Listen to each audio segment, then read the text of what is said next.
the dual power within, Lunar and Solar, or Soma and Agni.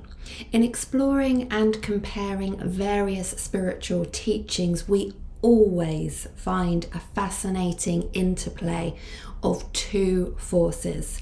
In the Vedic Upanishads, they are known as Soma and Agni.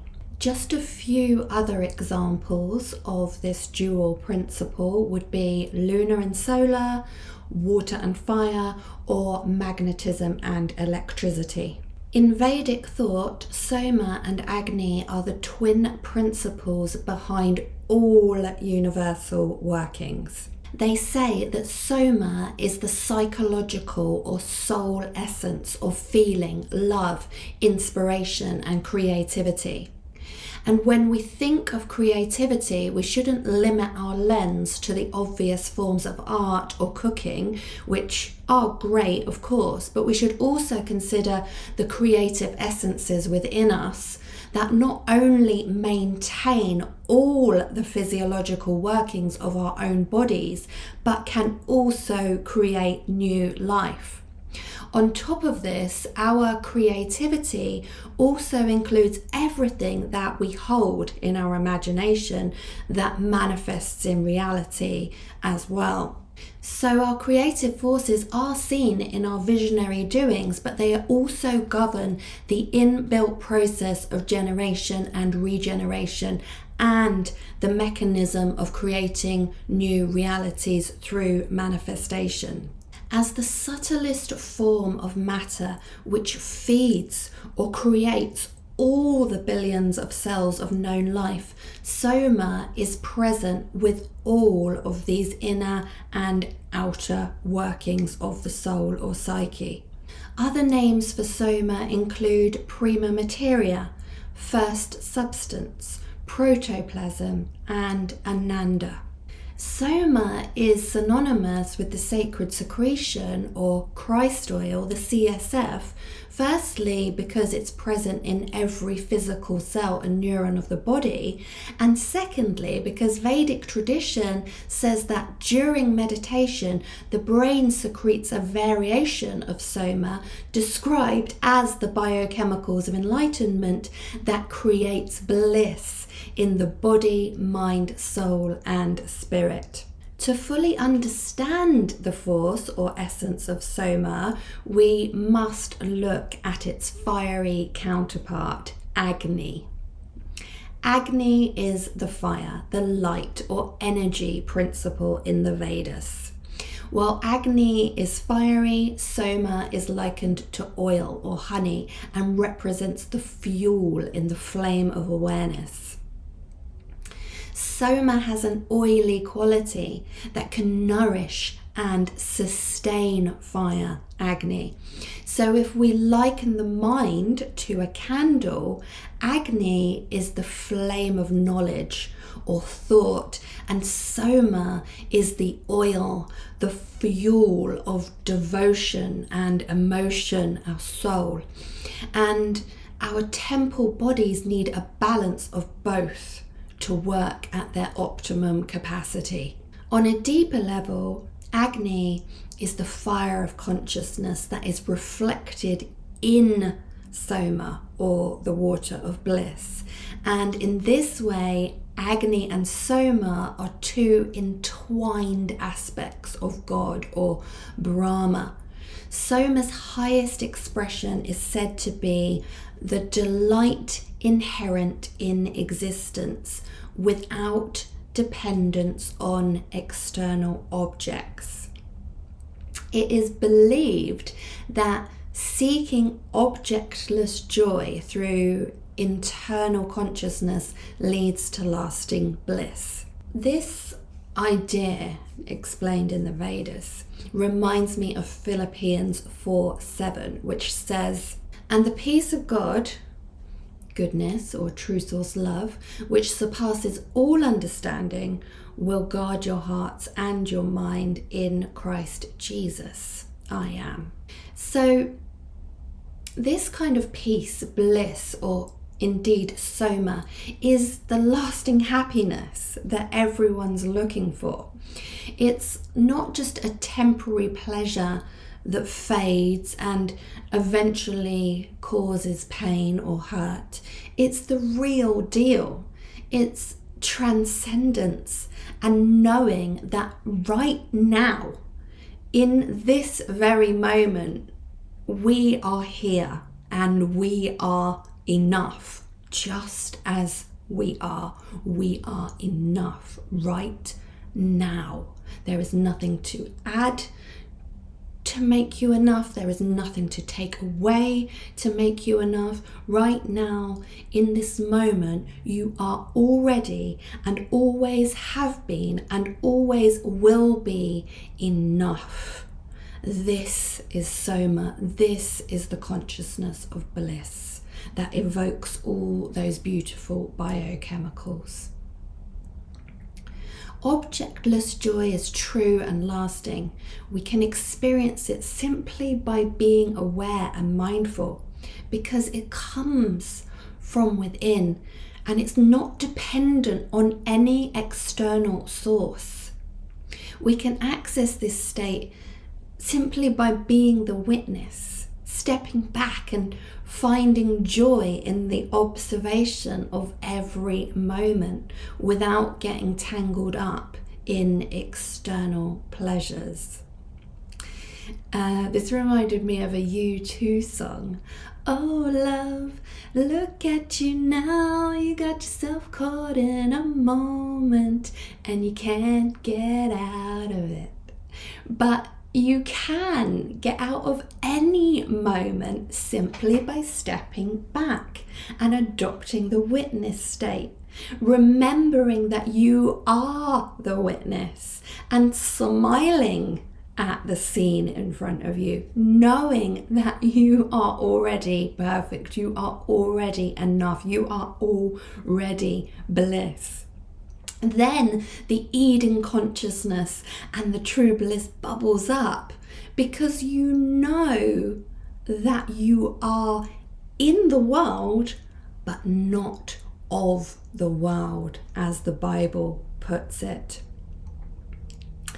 Now, the Upanishads refer to the self as rasa.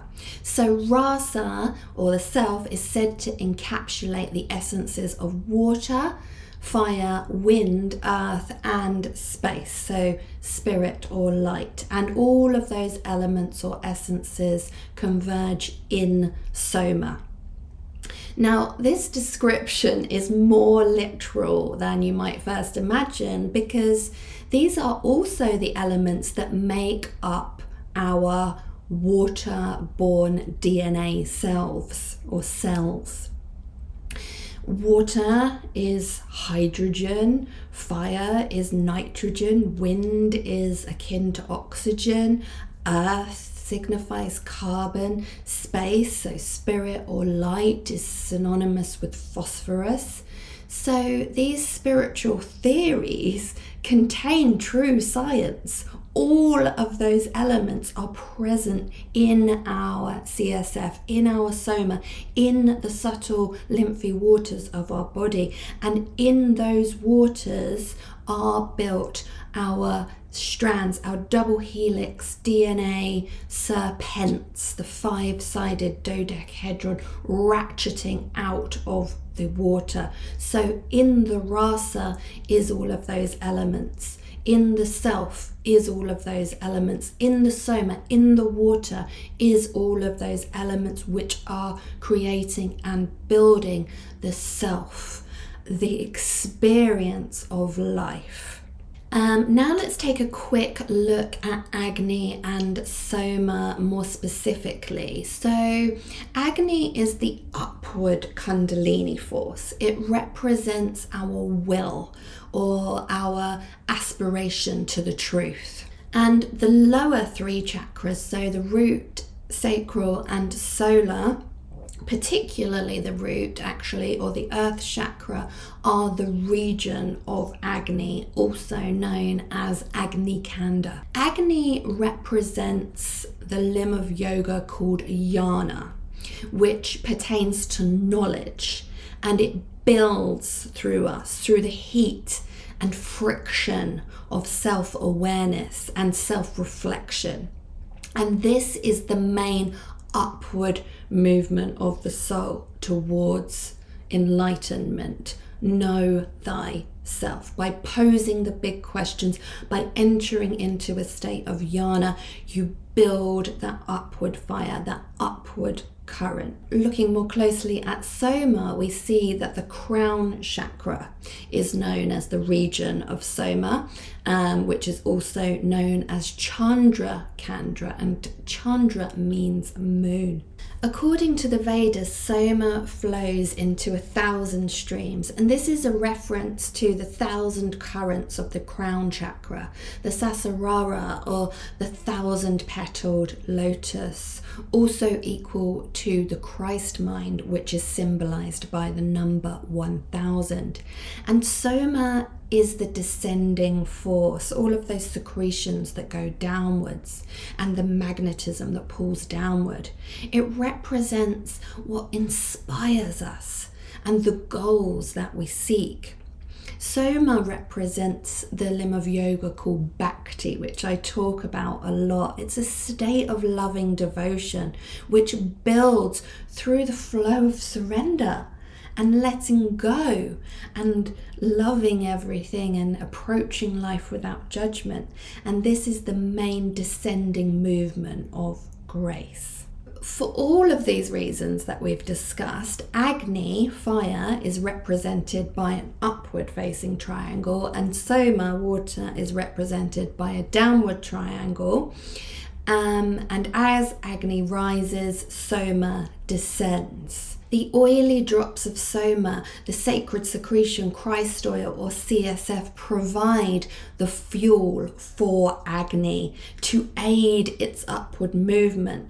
So the more we do our sacred secretion or superconsciousness awakening practices and stimulate the secretions of the biochemicals of enlightenment, the more vigorous the force of kundalini rising, the Agni fire, becomes. Again, bhakti, a disposition of loving devotion, can cultivate the invigoration and balance of Soma and Agni in the central heart chakra. And this is why I always go back to the mantra, divine love, manifest thyself in me, because we need that balance. And when this balance is established and the dual force combines, not only does the individual, the individed dual previously, enter oneness, but they can also move through different worlds at will, finding nourishment and enlightenment in all that they perceive, in all of the lessons and perceptions that come through the mind. Self-inquiry, jnana yoga, is the best, simplest method for cultivating our inner Agni fire and reaching the supreme light. Jnana includes reading or meditating on spiritual texts and scriptures, listening to inspiring teachers, or even watching YouTube videos such as this that pose questions and theories about our essence and being. This lifts and opens and builds our consciousness. Jnana yoga alters and upgrades the chemistry and inner soul body, your solar body, toward rebirth and enlightenment. And again, allowing bhakti to be your default vibration, plus surrendering or letting go practices, are the most direct way of allowing the downward flow of grace and Soma. Freedom Yoga, my app, includes all the limbs of yoga and promotes the dual cultivation of both Agni and Soma. And unfortunately, the app isn't widely available anymore, which I've been meaning to explain to everyone. It's basically because the new upgrades don't support the old program that was written, but it is still available on some older devices. But if you are struggling to download it, you can access all 33 videos simply by being a member of this channel. Unfortunately, I couldn't make them completely free because that means that they would have adverts in them. So the cheapest way and the easiest way to get them to you was to make them available in membership to this channel, and so that you can build your own bespoke playlists from the 33 videos. You can put 3 videos together or 10 videos together. You can choose the duration, the content, and the focus of your practice from those 33 puzzle pieces and literally make your own flow each day if you like to. So in conclusion, remember, the mind is like a wick. Knowledge, jnana, is the flame, the Agni, and devotion, or bhakti, is the oil, the Soma. Without the oil to sustain the flame, it will merely incinerate the wick. So too, a mind that does not have that flow of grace or devotion can be burned up or dried out by the flame of knowledge. And this is what it means by the letter kills the spirit. So always remember to keep your Soma flowing. And also, this is why Kundalini comes with a warning. There's no point in doing all that vigorous breath work and convulsions of the body if your Soma, if your bliss is not flowing. The key Vedic ritual of offering special plant juices called Soma to an actual fire all signify the wonderful alchemy inside us. So thank you so much for watching. As always, the links to my books, courses, and other resources are available in the description box below this video. May divine love manifest itself in you all, always and in all ways. Namaste.